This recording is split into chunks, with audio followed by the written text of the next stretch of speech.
बंगाल विधानसभा चुनावको घोषणा हुन अघि नै भाजपा नेतृत्वाधीन केन्द्र सरकारले 11वटा जात गोष्ठीलाई जनजातिको मर्यादा दिनुपर्ने विमल गुरुङपन्थी नारी मोर्चाले माग उठायो।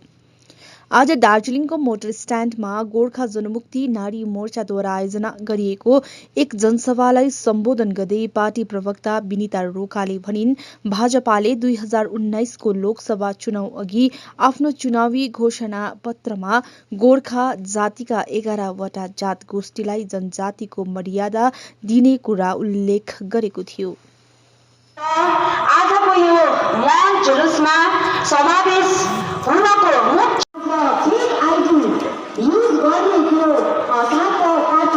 व्यक्तिले आज त्यो जुन एकदमै चेली र माइतीको सम्बन्ध कुरा गर्छन्। आज उनीहरूले आज हाम्रो साधारण तपाईँले कुन चाहिँ सरकारले दिन्छ? किन घोटाला गर्दैछौ? त्यसो पास गर्दैले पैसामा करोड पैसामा लडी बढी गर्दैछ। तर लडी गर्ने कसरी आयो? अनि अझ भन्दैछ त्यही जुन चाहिँ अध्यक्ष अनपढ भनेर भन्छ होइन, त्यति अनपढ पनि होइन, गभर्मेन्ट स्कुल नाम पढेर हो। अति दयनीय अवस्था, अति दुःखनाक अवस्था छ हाम्रो समाजको।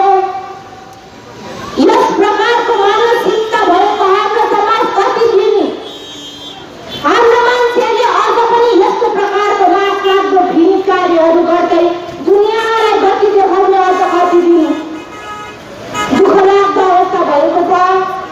आफ्नै दाजुभाइमा, आफ्नै छरछिमेकमा लडाइँ झगडा गर्ने, एकअर्कालाई कुटपिट गर्ने, घरहरू तोडफोड गर्ने यस्तो प्रथा अझ कति दिन हाम्रो समाजमा हामीले देखिरहेको छौँ। म यहाँबाट आज हाम्रा जिटिए 2 का नेतृत्वहरूलाई पनि सुझाव गर्न चाहन्छु। 70 पैसाको नशामा बेसी नमात्तिनु। 70 पैसाको नशामा उच्च काङ्ग्रेसको कुरोहरू धेर नगर्नु। यदि तिमीहरूले साँच्चै नै जातिलाई माया गर्छौ भनेदेखि एकान्तमा बसेर एकपल्ट आज हाम्रो गोर्खा जातिको अवस्थालाई राम्रोसँगले निहालेर हेर। आज हाम्रो अवस्था कस्तो भएको छ, हामी हाम्रो घर आगोमा कस्तो प्रकारले जिरहेका छौँ, यो अवस्थालाई एकपल्ट राम्रो निहालेर हेर। भोलिको दिनमा हाम्रो भविष्य कस्तो हुने हो, यो विषयलाई एकपल्ट चिन्ता गरेर हेर। यहाँ आज हाम्रो अवस्था आफ्नै घर आँगनमा ट्राफिक जहिले पनि हेरी भएर बसिरहेका छौँ। अहिलेको दार्जिलिङको माहौल अति नै दुःखलाग्दो छ। आजको विशेष हाम्रो यो पथसभा, हाम्रो पथ र्याली गर्ने है, पिस र्याली गर्ने र पथसभा भनौँ यसलाई, यो जनसभा होइन, महाजनसभा पनि होइन, पथसभा गर्नेको चाहिँ मुख्य कारण चाहिँ जुन चाहिँ 7 जनवरीको दिनमा जुन चाहिँ विस्थापितहरूलाई घर फर्काउँदाखेरि कालिम्पोङमा अध्यक्ष हाम्रो पार्टीका संस्थापक र उहाँका बहिनी अमृता बहिनीलाई है त्यो भाइरल गर्ने कार्यक्रमहरू गर्यो। एउटा दाजु बहिनीको सम्बन्धलाई त्यस्तो खालको गर्यो र साथसाथै गोरुबथानको 9 तारिकको नयाँ सोच र नयाँ विचार भएको पार्टीहरूले जुन चाहिँ एउटा उहाँहरूको प्रोग्रामको पश्चात 9:30 बजी राति गएर हाम्रा गोरुबथानका भाइ पुबुङ बस्तीका भाइ सलिम सुब्बा भाइको लाई हमला गर्नु जाँदा अटेम्प्ट टु मर्डरको टाइपले इन्टेन्सनले जाँदाखेरि र उहाँलाई नभेट्दाखेरि उहाँको वाइफ वर्षा सुब्बा र उहाँको आमा सुमन सुब्बालाई जुन प्रकारको एउटा प्राणघातक हमला र अटेम्प्ट टु रेप जस्तो क्या जुन चाहिँ एउटा कार्य गर्यो, त्यसको हामी एकदमै घोर निन्दा गर्छौँ। र हामी त्यस्तो रेपिस्ट, त्यस्तो मर्डरिस्ट, त्यस्तो कुणाल प्रधानहरू जस्तो यस्तो टुका नेताहरूलाई के भन्न चाहन्छ भन्दाखेरि साउथमा, दक्षिण भारततिर, इन्डियाको अरू जग्गाहरू सायद कुवाको भ्यागुता होला, कहीँ नदेखेकोहरू होला, पहाडदेखि तल नझरेको होला र अलिक झरेर हेर्नु, साउथतिर घुम्नु है। आइमी मान्छे, नारी, लेडिजलाई चाहिँ कस्तो सम्मान दिन्छ है, नाम पछिबाट लिन्छ, पहिला माँ भन्छ होइन। त्यसले गर्दाखेरि आमालाई लक्ष्मी जस्तो पुज्छ नारीहरूलाई है। त्यस्तोहरूले चाहिँ त्यस्तो प्रकारको घिनलाग्दो एउटा प्रचार गर्नु, दुष्प्रचार गर्नु र के जनाउनु चाहिँ के खोजेको, मेसेज चाहिँ के दिनु खोजेको हामीले त केही पनि बुझेनौँ। र यस्तो प्रकारको यो गरेको चाहिँ नि म तपाईँलाई नि नाम शुद्ध पनि अनाउन्स गरिदिन्छु किन हाम्रो गोरुबथानबाट हामीले सबै भेगबाट sub division wise Kalimpong Kurseong Mirik Darjeeling सबै सब डिभिजन वाइजबाट नै हामीले यसको जिडी बुझाएको छौँ थानामा मेमोरेन्डम चढाएको छौँ र हामीले यसको गर्दाखेरि र यो जुन चाहिँ गोरुबथानको केसमा जुन चाहिँ छ पेमा योन्जन अशोक छेत्री विकास योन्जन सञ्जय लामा सुमन लेप्चा मनबहादुर खड्का हैन गोरे छेत्री निरोला लोक छेत्री ठकुरी लोक कुमार ठकुरी उहाँहरूलाई चाहिँ चाँडैभन्दा चाँडै एक्सन लिनुपर्छ पक्राउ गरेको हुनुपर्छ किन यस्तो प्रकारको लम्की धम्की यस्तो प्रकारको गर्दाखेरि भोलिको दिनमा हाम्रो सबसे डरलाग्दो रुलिङ पार्टी भनौँ है सबसे डरलाग्दो जनमत भएको पार्टी र जनताको सपोर्ट भएको पार्टीको क्याडरहरूलाई रोक्नु र थाम्नु प्रशासनलाई पनि साह्रो पर्छ र हामी भन्दछौँ बेसी फुटबल जस्तो खेलाइरहने काम छैन प्रशासन भनौँ या गभर्मेन्टले छिटो एउटा चाँडै एउटा स्टेजमा एउटा टेबलमा लिएर के कसो हुन्छ एउटा स्ट्रेट डिसिजन लिदिने है यसरी दुई खेमाकोलाई जुझाइरहने काम चाहिँ अब बन्द गरिदिनुपर्छ स्टेट गभर्मेन्टलाई कालिम्पोङको घटनामा हेर्नुहोस् है यो सोसियल मिडियामा भाइरल भएको चिज हो र सोसियल मिडियामा चाहिँ कस्तो हुन्छ भन्दा चाहिँ यो चाहिँ स्प्रेड हुन्छ र स्प्रेड हुँदा चाहिँ फलाना ढिस्क पर्टिकुलर भन्नु चाहिँ मिल्दैन त्यसले गर्दाखेरि यो चाहिँ अब इन्टेलिजेन्स भनौँ यो क्राइम इन्टेलिजेन्स ब्रान्च भनौँ या त सोसियल मिडियाको जुन चाहिँ साइडहरू छ त्यसमा चाहिँ अब पुलिसले एक्सन लिनु पर्यो नि त सबैको आफ्नो आफ्नो लाइन छ सबै गरेको छौँ अब हामीले गरेको छौँ नि त्यही त हामीले भन्दैछौँ त अब यो सोसियल मिडियामा जुन चाहिँ भाइरल भयो त्यो जडसम्म पुग्ने काम त प्रशासनको हो नि त हामीले फलाना ढिस्काम होइन त्यो त अब तपाईँको त सोझै त्यहाँ के थियो एउटा सार्थक कार्थकबाट नै स्टार्ट भएको हो है मुखिया रहेछ र एकजनाले त क्लेरिफिकेसन पनि दिँदै थियो यो मैले गरेको होइन भन्ने खालको त्यसले गर्दाखेरि या कसैको नाम अब उसले क्लेरिफिकेसन दिँदै थियो मैले गरेको होइन भनेर तर यो चाहिँ क्लियर हुनुको लागि चाहिँ त हामी प्रशासनलाई त हामीले त चढाएको छौँ नि त जिडी चढाएको छौँ नि त मेमोरेन्डम चढाएको छौँ जग्गा जग्गामा होइन त्यसले गर्दा चाहिँ हामीले प्रशासनलाई भनेको यो कुरा साथीहरूको निम्ति न्यायको निम्ति माग गर्नुपर्छ भोलि गएर प्रशासनले यस मागलाई पुरा नगरे तपाईँको स्टेप के हुन्छ होइन यहाँ चम्काउने भड्काउने काम गर्नु होइन म चाहिँ के भन्छु भन्दाखेरि हामी चाहिँ भन्छु हामी पुरा मूर्खे भयौँ है हामी बेसी बाठे भएर बेसी मूर्खे भयौँ र त्यसले गर्दा हामीलाई एकदमै डरलाग्दो मान्छेले चम्काउने जस्तो अहिले देख्दैछ बिजेपीले हाम्रो गोर्खे रेजिमेन्टहरूलाई यस्तो 370 जस्तो हुनु त हामीले 370 को डे उयोदेखि नै हामीले डे 1 देखि नै हामीले विरोध गरेको छैनौँ हामी 370 धारालाई हामीले मान्छौँ समर्थन गर्छौँ हामीले सीएलाई पनि समर्थन गरेको त्यस्तै हामीले सबै चिजलाई समर्थन गरेको तर त्यस्तो गरे बापत पनि अब मैले भनिहालेँ त 370 भनेको चाहिँ यस्तो सिरियस इस्यु थियो जहाँ वार हुने सम्भावना थियो त्यस्तोमा हाम्रो गोर्खे रेजिमेन्टलाई रात दिन मारेर कतिवटा रेजिमेन्ट फोर्समा हाम्रो गोर्खेहरू कति मरिसक्यो मूर्खे बनाउँदैछ नि त हामीलाई अहिलेसम्म हाम्रो दिएको छैन र त्यही भनेको कि होइन त्यही मैले भनेको मूर्खे चाहिँ हुँदैनौँ हामीहरू क्लियर कुरा हामी मूर्खे हुँदैनौँ मार्यो त हामी मार्नु जाँदैनौँ पिट्यो त हामी पिट्नु जाँदैनौँ यो चाहिँ जनताले देख्छ कि प्रशासनले केही गर्नु नसक्दाखेरि चाहिँ के रहेछ प्रशासनले चाहेर नगरेको कि कसैको अर्डरमा नगरेको त्यो चाहिँ हामी क्लियर पिक्चर पाउँछौँ र हाम्रो जनताले पनि पाउँछौँ किन हामीले गोरुबथानको आवाजलाई पहाडसम्म उठाएकै हौँ हामीले गर्नुपर्ने हाम्रो स्टेप हामीले गऱ्यौँ पेपर वर्क भनौँ पथसभा भनौँ र्याली भनौँ गऱ्यौँ नि त हामीले अब उपरान्त गर्ने काम चाहिँ हामीले दिएको हो नि त उहाँलाई त्यसले गर्दा त उहाँले गर्नु पर्यो होइन अहिले त सत्ताधारी दल पनि तपाईँहरूसँगै छ बङ्गालको र तपाईँहरूको कस्तो खालको प्रेसर हुन्छ भन्ने नि विश्वास छैन तपाईँलाई पुलिसमाथि होइन पुलिसमाथि त विश्वास छ कि तर हामीलाई मैले भनिहालेँ त मुख हुँदा हुँदा नाकबाट पानी खाने नेताहरू बेसी भएको छ पहाडमा है अपोजिसनकोहरू किन भन्दाखेरि उहाँकै अपोजिसनको लिडरहरूले भन्छ हामी हिंसा चाहँदैनौँ हामी जोडसे भाषण पनि दिँदैनौँ भन्छ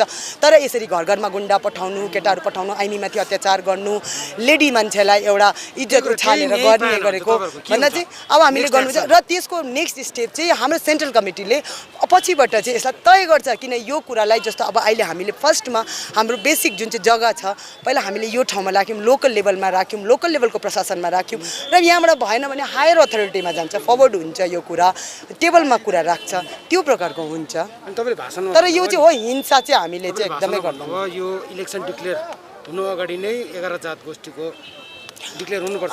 हामीले चाहिँ के भनेको भन्दाखेरि चाहिँ जुन चाहिँ हामी गोर्खालाई अघि मैले भने नि मूर्ख बनाउने काम गर्दैछ बिजेपीले, जुन प्रकारको हाम्रो शहीदहरूलाई 370 धाराको बादमा कतिजना मर्दैछ जम्मू कश्मीर र हाम्रो गोर्खे रेजिमेन्टहरू है, त्यस्तो प्रकारको हामीले प्राणको आहुति हाम्रो जातिले दिइरहेको छ होइन। हामीले 3टा MP दिइसके, जसले चाहिँ गोर्खाल्यान्ड दिने पार्लियामेन्ट हाउस हो गोर्खाल्यान्ड दिने, त्यो ठाउँमा हामीले 3टा MP पठाइसक्यौँ होइन। हाम्रो त एसेम्ब्ली त होइन नि त गोर्खाल्यान्ड दिने, 11 जात गोष्ठी दिने हाउस त।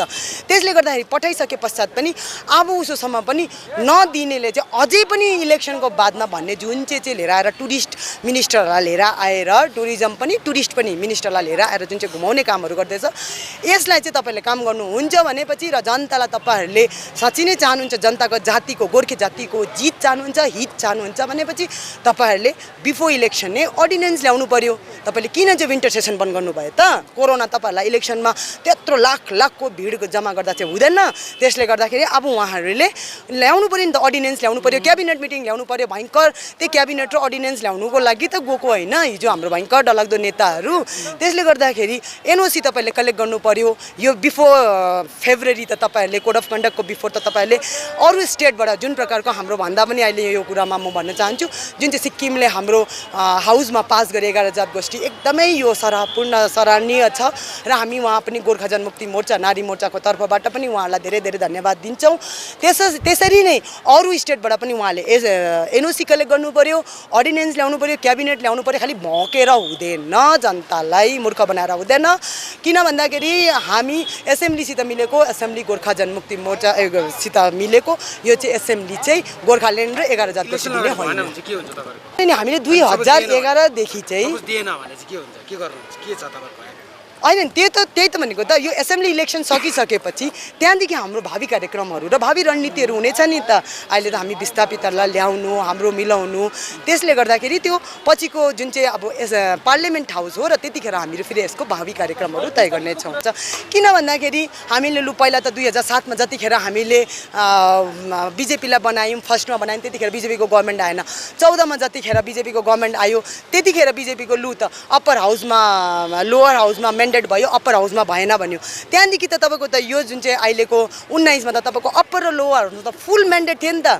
अब पनि दिनु सक्दैन भनेपछि त अब त बिजेपी जुन चाहिँ हाई पिक जग्गामा पुग्नुपर्ने थियो पुग्यो। अब त उसको काउन्टडाउन त सुरु भयो नि त बिजेपीको स्टेट वाइज। देख्नु हुँदैछ त किसान आन्दोलनहरू कस्तो गर्दैछ, मोनोपोली अर्डिनेन्सहरू लिएर आएर कोरोनामा कसैले बोल्दैन, कोही आउँदैन, सोसल डिस्टेन्सिङ पालन गर्नुपर्छ भन्ने षड्यन्त्र गरेर कस्तो खालको अर्डिनेन्सहरू, कस्तो हेभी अर्डिनेन्स लिएर आयो। कुनै हितमा छैन, त्यो अडानी र अम्बानीको हितमा ल्याउने। उनीहरूले आफ्नो MSP को पल्ला झाड्नुको लागि अडानी र अम्बानीलाई उँभो लगाउनुको लागि लिएर आयो।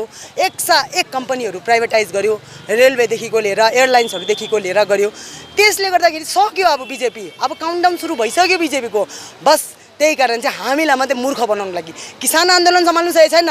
50 दिन नाङ्गिसक्यो किसान आन्दोलन। कतिजना कोल्डले गर्दाखेरि 15 जना बेसी मरिसक्यो, चिसोले गर्दा 15-20 जना जस्तो मरिसक्यो। अहिलेसम्म त्यो सेटल गर्नु सकेको छैन। यहाँ के खोज्नु आएको? उनीहरूले किसान आन्दोलनको, किसानको हितदेखिको लिएर किसानको अगेन्स्टमा गएर त्यस्तो डरलाग्दो अर्डिनेन्स लिएर आयो। गोर्खाल्यान्डको 11 जात गोष्ठीको अर्डिनेन्स किन ल्याउँदैन? किन मूर्खे बनाउँछ पहाडको जनतालाई? किन टुरिस्ट जस्तो नि यहाँ घुमाउँछ र दुनियाँभरको मान्छेलाई उयो गर्छ, अनोलमा हालिदिन्छ? लिएर आउनु पर्यो। उनीहरूले बिफोर कोड अफ कन्डक्ट उनीहरूले NOC कलेक्ट गर्नु पर्यो। NOC कलेक्ट गरिसकेर अर्डिनेन्स लिएर आउनु पर्यो, क्याबिनेटमा पास गरेर हामीलाई दिनु पर्यो नि त। भले इम्प्लिमेन्ट ढिलो होस्, हामी मान्छौँ, अफिसियल प्रोसेस हो, इम्प्लिमेन्ट ढिलो होस्, तर पास त हुनु पर्यो नि त। अनि अन्य जति पनि पहाडको समस्याहरू छ त्यो पुरा गर्छु भन्ने हिजो नै उहाँले आफ्नो वक्तव्य राखिसकेको छ है। राख्ने पनि अल्टिमेटम हुन्छ नि, हाम्रो अल्टिमेटम छ, गोर्खा जनमुक्ति मोर्चा नारी शक्तिको अल्टिमेटम छ। जे पनि गर्छ बिचमा हेर्नुहोस्, जे पनि गर्छ before code of conduct check गरेर देखाउनु पर्यो। मान्छेलाई, TMCलाई, जनमुक्ति मोर्चालाई नराम्रो बनाएर दुधको साँचो बिरालु भनेको जस्तो नाटक गर्नु भएन। हामी मान्छौँ 500 वर्ष पुरानो राम मन्दिरसम्मको केसलाई उनीहरूले कस्तो डिप्लोमेटिकली गएर जुडिसियरी म्याटरबाट उनीहरूले पास गर्यो, सक्यो भनेपछि किन सक्दैन? सबै एङ्गलबाट सक्छ। किन?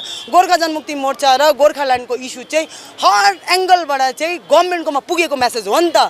त्यो तपाईँको पोलिटिकल पार्टी होस्, अपोलिटिकल पार्टी होस्, हर क्षेत्रबाट पुगेको छ नि त यसको। त्यसले गर्दाखेरि चाहिँ हामी चाहन्छौँ कि अब बेसी मूर्ख नबनाउने है। र राजु विष्टज्यू भर्खरै आउनुभएको सांसद हो, मान्छु उहाँले पहिलाकोले भन्दा निकै नै पहिलाले बातहरू राख्नुभयो, निकै नै हाम्रो दुःखहरू राखिदिनु भयो, पस्किनु भयो। तर उहाँले हामीलाई कन्सन्ट्रेट गर्नु भन्दाखेरि बेसी अफिसियल कन्सन्ट्रेट चाहिँ पार्लियामेन्टमा गर्नुपर्छ भन्ने चाहिँ। एउटा प्रश्न छ तपाईँले कि तपाईँले सत्ताको कुरो राखिहाल्नु भयो कि होइन, भोलिको दिन बिजेपीले त गर्छ नै भन्ने उहाँहरूको एउटा भनाइ आइरहेको छ अहिलेसम्म। भोलिको तपाईँहरूको सत्ता आयो भने, पाहाडमा तपाईँहरूको सत्ता आयो भने चाहिँ पाहाडलाई के दिनुहुन्छ यो पनि बताइदिनुहोस् न। कस्तो के दिनुहुन्छ भन्ने मतलब सत्ता पाहाडमा आयो भने तपाईँहरू चाहिँ के दिनुहुन्छ? जस्तै कि बिजेपीले गर्दैछौँ हामी, गर्छौँ पनि भनिरहेको छ। अबै हाम्रो त क्लियर स्ट्यान्ड भएको पार्टी हो, हाम्रो त हिजो आज खोलेको पार्टी होइन, क्लियर स्ट्यान्ड भइसकेको पार्टी हो। हाम्रो फर्स्ट गोर्खाल्यान्ड हुनुपर्छ, सेकेन्ड हाम्रो 11 जात गोष्ठी हुनुपर्छ, हाम्रो सेन्ट्रल युनिभर्सिटी हुनुपर्छ र हाम्रो स्टेट युनिभर्सिटी र हाम्रो मिनिमम वेजेस हुनुपर्छ। हामी यसैमा लागि पर्छौँ, किन हामीलाई यसैमा मूर्ख बनाउँदैछ, हामी यसैमै लागि पर्छौँ। र त्यो प्रकारले र त्यसको साथसाथ त्यो चाहिँ सेन्ट्रल सब्जेक्ट भयो। तर स्टेटसितको जुन चाहिँ हाम्रो पार्टीले चाहिँ अब मिस ममता ब्यानर्जीसित चाहिँ हाम्रो एउटा अलायन्स हो, इलेक्ट्रो अलायन्स हो, असेम्ब्लीसम्मको अलायन्स गरेर चाहिँ जुन प्रकारको बिजेपीको एकदमै डरलाग्दो अत्याचार र जुन प्रकारको एकदम डिक्टेटोरियलसिपलाई चाहिँ बन्द गर्नुको लागि चाहिँ हामी एउटा मञ्चमा आएका हौँ। र त्यसले गर्दाखेरि चाहिँ आजको दिनमा चाहिँ अब यो जति पनि उयो छ स्टेटसित मिलेर गर्नुपर्ने काम कुरो चाहिँ अब हामी गर्छौँ। किन हामीलाई मूर्ख बिजेपीले पुरा युज गर्यो, ममता ब्यानर्जीको अगेन्स्टमा, स्टेटको अगेन्स्टमा हामी युज मात्रै भयौँ। त्यसले गर्दाखेरि चाहिँ अब होइन फर द टाइम बिङ स्टेटसित गर्नुपर्ने हामी आफ्नो डेभलपमेन्ट गर्दै गर्छौँ, हाम्रो आफ्नो एउटा पोलिटिकल सल्युसन गर्दै गर्छौँ, तराई डुवर्सलाई गाभेर हामी त्यो गर्दै गर्छौँ। तर त्यसको बादमा चाहिँ हामीले भनेकै छौँ 21 अक्टोबरमा अध्यक्षले कलकत्तामै क्लियर गरिदिनु भएको छ कि 24मा हाम्रो जसले इस्यु बोक्छ, जसले मुद्दा बोक्छ त्योसित नै हामी अगाडि फर्दर अलायन्स गर्छौँ भनेर त्यो क्लियर छ। तपाईँको मुद्दा पुरा हुन्छ होइन, यो जुन तपाईँले जुन चाहिँ 11 जातको भन्नुभयो, गोर्खाल्यान्डको कुराको भन्नुहुँदैछ होइन, त्यो दुइटै सेन्ट्रल सब्जेक्ट हो र सेन्ट्रलमा अहिले बिजेपी छ, बिजेपीहरूसँग तपाईँहरू छैन। त्यही त भनेको त हामीले, यो इलेक्सन हो र पोलिटिक्स हो, यसमा फिलिङ्सले काम चल्दैन, यसमा कसैको फिलिङ्स चल्दैन। त्यसले गर्दा त्यही त भनेको त मूर्ख बनायो नि त बिजेपीले। त्यही मूर्ख बनाउँदाखेरि त अफिसियल प्रोग्रेस गर्दैन, केही नगरिदिँदाखेरि त आज गएर हामीले बिजेपीको सबसे डरलाग्दो देख्नुभयो त तपाईँले, लकेट च्याटर्जी, सयन्त बसुहरूले त गोर्खाल्यान्ड होबेन भन्यो, त्यहाँदेखि हामी ब्याक भयो, सक्दैन हुँदैन रहेछ बिजेपीसित भनेर। किन अब अहिले त्यही बिजेपीलाई चाहिँ हामीले मोरी हत्या गरेर लिएर आएर चाहिँ फेरि पाँचौँ चरणको आन्दोलन गर्नु? कहाँ हाम्रो जनता रेडी छ? कहाँ आर्थिक, शारीरिक, मानसिक रूपले थाकिसकेको हाम्रो जनता भइसकेको छ। 2017मा कुन चाहिँ प्रकारले चाहिँ फेरि बिजेपी आउनु भन्ने मतलब फेरि आन्दोलन हुनु हो दार्जिलिङमा। त्यसोले गर्दाखेरि र एसेम्ब्लीमा बिजेपीलाई ल्याउनु कुनै लजिकै छैन, विधानसभा हाउसमा बिजेपीलाई ल्याउनु कुनै लजिकै छैन। यो चिज चाहिँ हाम्रो मान्छेले बुझ्नुपर्छ। हाम्रो बेनिफिट सेन्ट्रल हो, हामीलाई दिने हाम्रो मेन इस्युमा काम गर्ने सेन्ट्रल हो। सेन्ट्रलसम्म बिजेपी ठिक छ, स्टेटमा बिजेपी चाहिँ कोरोना जस्तो हुन्छ, सेकेन्ड कोरोना हुन्छ, मानव कोरोना चाहिँ अब हुन्छ, यो चाहिँ सेकेन्ड कोरोना हुन्छ। त्यसले गर्दाखेरि चाहिँ म चाहिँ चाहन्छु स्टेटमा चाहिँ स्टेटको चाहिँ अरू नै यो जुन चाहिँ टिएमसी गभर्मेन्टहरू छ उहाँ नै हुनुपर्छ। त्यस्तै प्रकारले चाहिँ बिमल गुरुङ चाहिँ गोर्खा जनमुक्ति मोर्चाको चाहिँ गोर्खाको प्रतिनिधि गर्ने नेता हुनुपर्छ। अगर बिमल गुरुङ विलिन हुनु गरायो र बिमल गुरुङलाई मास्नु जुन प्रकारको अपोजिसनले गर्दैछ षड्यन्त्र, त्यो गऱ्यो भने चाहिँ म चाहिँ यति भन्छु गोर्खाहरूको भविष्य चाहिँ भोलिको दिनमा चाहिँ डाइनोसर जस्तो हुन्छ, विलिन भएर जान्छौँ हामीहरू। हाम्रोमा राख्ने इमान्दार खाटी साँचो नेता पनि छैन र हाम्रो प्रजाति चाहिँ डाइनोसरको प्रजाति भएर जान्छ बिमल गुरुङको प्रतिनिधि, र हामीले बिमल गुरुङ नेतालाई राखेनौँ भन्ने नै अडाङ र टेक छ हाम्रो गोर्खा जनमुक्ति मोर्चा। हामीले टिएमसीलाई भोट हाल्दैन। हेर्नुहोस् है, यसको पनि लजिक म के भन्छु भन्दाखेरि हामीले भने हेर्नुहोस् है, टिएमसी गभर्मेन्टले अगर कुरा गर्नु हो भने इन्भेस्टको कुरा गर्नु हो भने पहिला हर्कबहादुरज्यूले नै स्टार्ट गर्नुभएको है। हर्कबहादुरज्यूमाथि पनि इन्भेस्ट गर्नुभयो, विनय अनितमाथि पनि इन्भेस्ट गर्नुभयो, जिएनएलएफमाथि पनि इन्भेस्ट गर्नुभयो, थुप्रै इन्भेस्ट गर्नुभयो। 10 करोड पनि इन्भेस्ट, लास्ट 10 करोड पनि थाप्नुभयो जिएनएलएफले होइन। त्यो प्रकारको सबै इन्भेस्ट गरिसकेर किन भन्दाखेरि चाहिँ यो चाहिँ मिस इन्फर्मेसन र एकदम ओभर कन्फिडेन्ट उनीहरूले चाहिँ ममता ब्यानर्जीज्यूलाई देखाएर चाहिँ भएको गोर्खा जनमुक्ति मोर्चा यस्तो पार्टी हो जो तथ्य र एउटा पुख्तामा काम गर्ने र कुरा गर्ने पार्टी हो। जो कुरा हो त्यो तितो हुन्छ तर त्यो सत्य हो। त्यसले गर्दाखेरि त्यो सत्य कुरा पस्केको हो। मैले भन्नु चाहेको हो कि हामी अलायन्स हो, पोलिटिकल अलायन्स हो, किन 7 सेड्युलको अन्डरमा जति पनि पोलिटिकल केसेसहरू छ यो स्टेट सब्जेक्ट भएकोले गर्दा पोलिटिकल अलायन्स हो र इलेक्ट्रो अलायन्स भएकोले गर्दा हामी उहाँलाई सघाउँछौँ, उहाँलाई हामी कोसिस गर्छौँ कि हामी पुरा क्याम्पेनिङ गर्छौँ कि हामी बेसी एसेम्ब्ली पठाउन सकोस्, एमएलए पठाउन सकोस् भनेर हामीहरू गर्छौँ। तर हाम्रो पहाडको 3टा चाहिँ हाम्रै नै क्यान्डिडेट हुनुपर्छ भन्ने मात्रै जुन चाहिँ अलायन्समा बादबाकी तराई डुवर्सतिर हामी उहाँलाई नै उहाँकै क्यान्डिडेटलाई भोट हाल्छौँ। तर हाम्रो पहाडमा चाहिँ जुन प्रकारको स्थिति छ या क्षेत्रीय पार्टीको एउटा सर्वोच्च एउटा बाँच्नुपर्छ, भिजन बाँच्नुपर्छ, बिउ बाँच्नुपर्छ, यो मास्नु हुँदैन। टिएमसीको चुनाव चिन्हमा चाहिँ तपाईँहरू हाल्नु भएन किन? गोर्खा जनमुक्ति मोर्चा आफ्नै क्षेत्रीय पार्टी हो र फुल म्यान्डेट भएको पार्टी हो र आज त्यही कारणले नै स्टेटले हामीसित हात मिलाएको हो। त्यसले गर्दाखेरि हाम्रो आफ्नै सिम्बल हुन्छ। सिम्बल हामी कन्फर्म भन्न सक्दैनौँ, सिम्बल हाम्रो हुन्छ र हामी तराई डुवर्समा ममता ब्यानर्जी मिस ममता ब्यानर्जीको नै हामीले क्यान्डिडेटलाई नै क्याम्पेनिङ पनि गर्छौँ, सघाउँछौँ भने बेसी से बेसी एसेम्ब्ली दिन्छौँ। धन्यवाद।